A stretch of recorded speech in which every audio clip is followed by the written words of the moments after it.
Hey, so we're out here by the pond, and this is where I kind of tend to like to sit and read. It's pretty peaceful today, and I have to wear my hat with my little mugwort ring around it. Um, that mugwort is protective. I actually picked it last fall, and I wear it around my head to, just protect from any other people, beings, entities that might want to get in my head um, and try to affect my work that way. But it's a little protective measure that I like, and I like how it looks. I think it's great with my hat.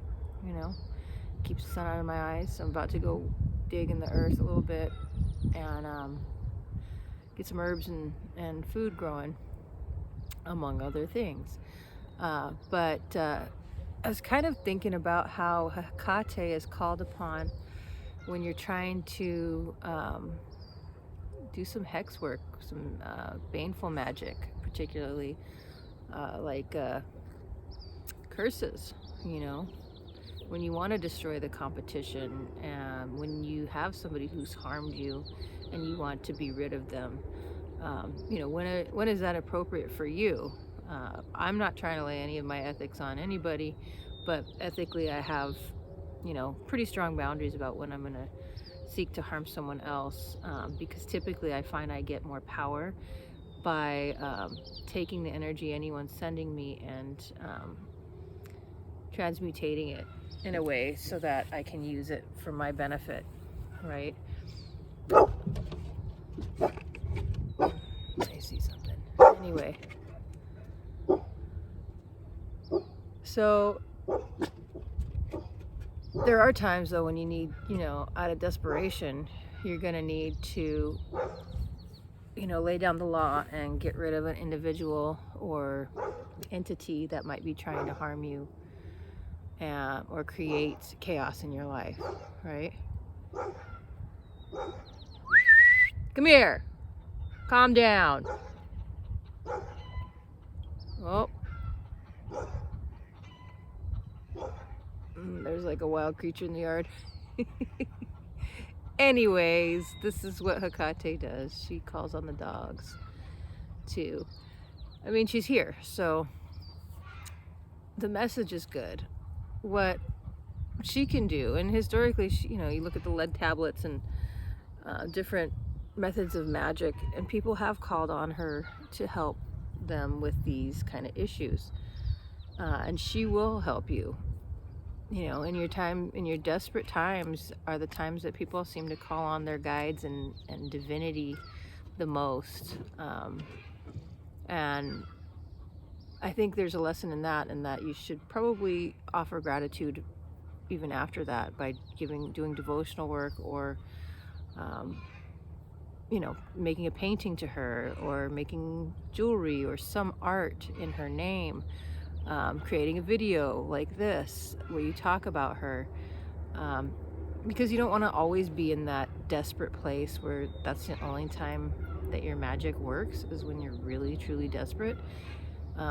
There's something to that energy that will make it work, but acknowledging that too is going to help guide you in getting some better shit done, right?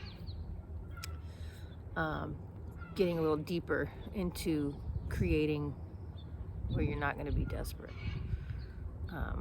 for the most part, because we're all going to have desperate times. There's always going to be some time when we might be afraid for our lives, or financially in peril. There's always something that life's going to throw at you, which is what you want. A little bit of it. You don't want a fucking windfall of destruction and chaos in your life. At least I don't know, maybe everybody's different, right? I don't like that.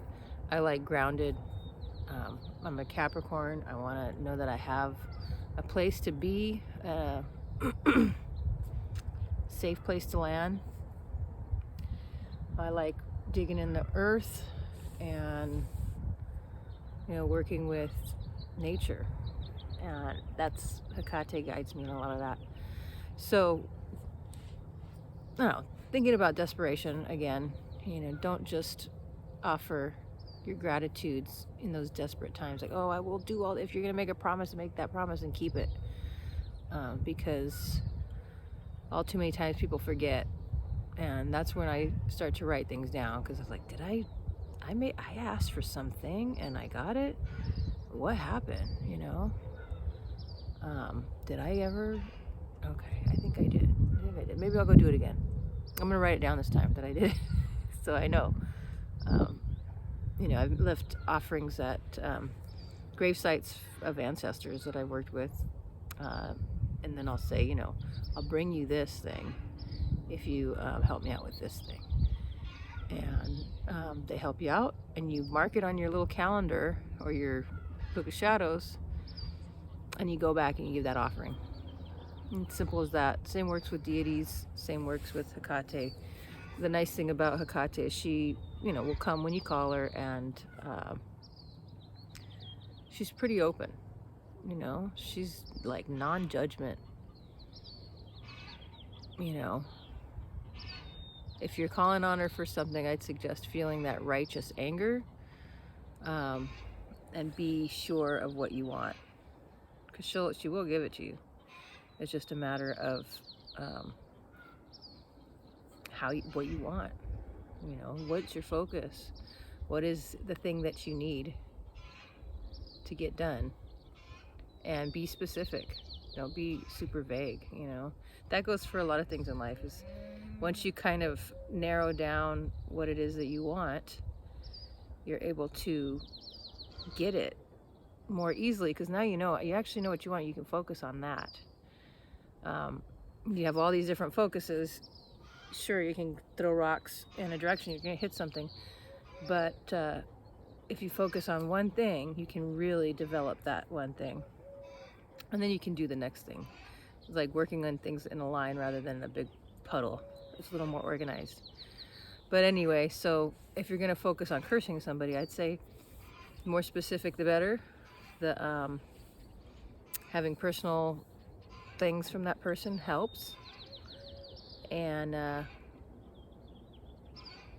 you know, having that direct focus and righteous anger, and call upon her, Hekate, to do the work for you. She will help you out.